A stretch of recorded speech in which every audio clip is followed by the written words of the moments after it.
gripe A confirmados en toda la provincia y se prevé que habrá más. Un niño de 1 año y 8 meses y otro de 2 fueron asistidos en el hospital pediátrico con gripe A y se encuentran fuera de peligro. Ahora tenemos faltante en algunos centros vacunatorios, situación que está vinculado fundamentalmente al aumento de la demanda, que eso está muy bien. Hay adherencia a la vacunación antigripal. Pese al incremento de los casos registrados desde el Ministerio de Salud de la Nación, informaron que la mayoría de los pequeños de entre 6 meses y 2 años no fueron inmunizados, aunque la vacuna es obligatoria y gratuita.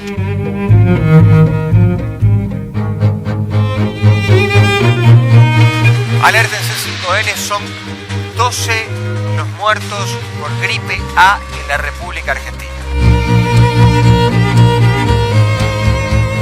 Parece una cuestión recurrente, pero en esta época del año tenemos necesariamente que abordar las cuestiones de la salud, ¿no? Por supuesto que sí, por eso estamos muy bien acompañados. Gracias, Daniel, por estar aquí con nosotros.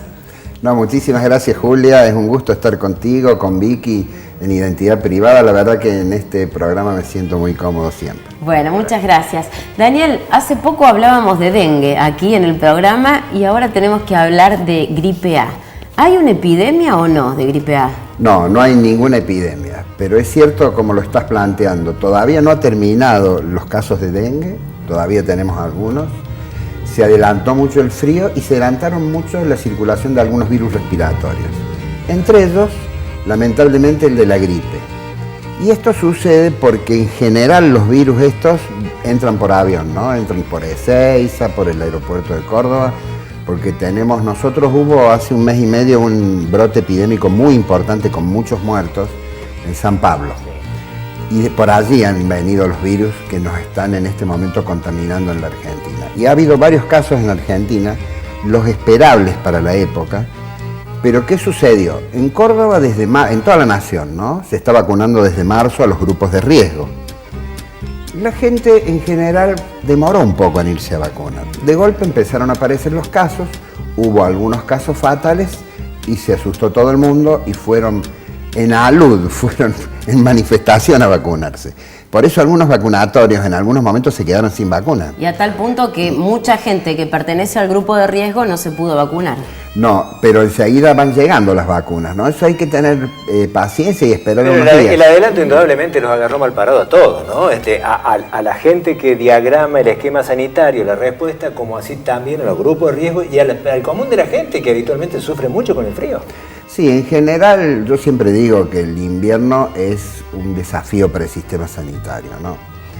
Esta vez se adelantó un poco, han comenzado a circular todos los virus respiratorios, no solo el de gripe, las guardias de los hospitales se ven resentidas, el gobierno tiene que preparar un plan de contingencia para atender más porque tiene que poner más planteles profesionales, más equipos de salud, más insumos para atender a este aumento que hay, pero que lo hay siempre para esta época.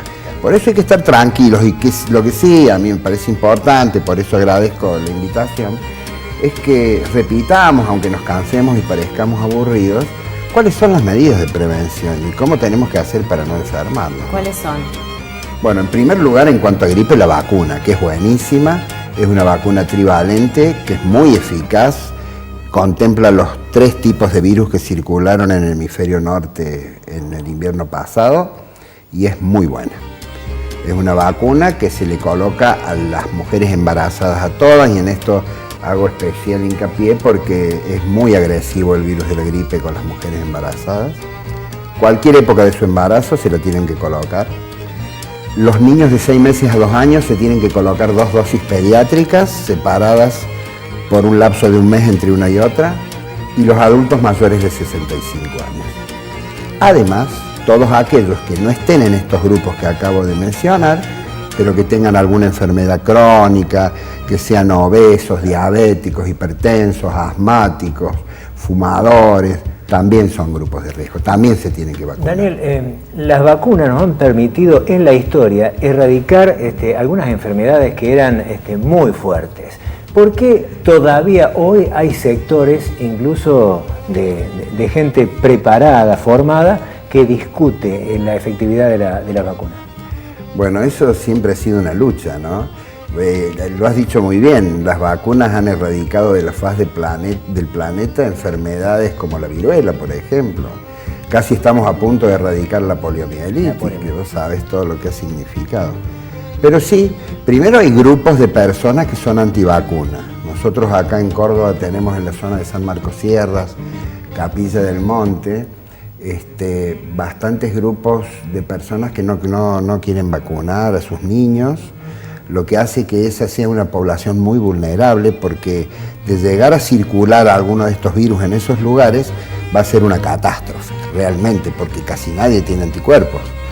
Porque además de la vacuna producirte tu inmunidad personal, se produce lo que se llama inmunidad rebaño. Mientras más estemos vacunados, menos posibilidades tienen los virus de producir enfermedad en una comunidad.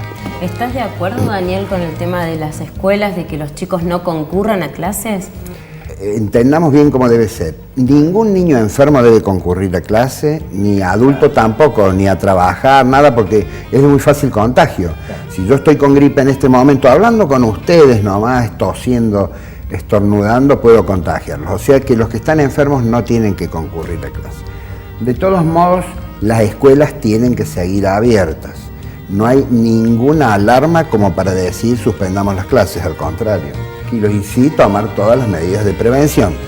Ventilar los hogares, ventilar las aulas 3 veces por turno, lavarse las manos. Fíjense ustedes, lavarse las manos es una de las medidas de prevención más extraordinarias para la salud pública.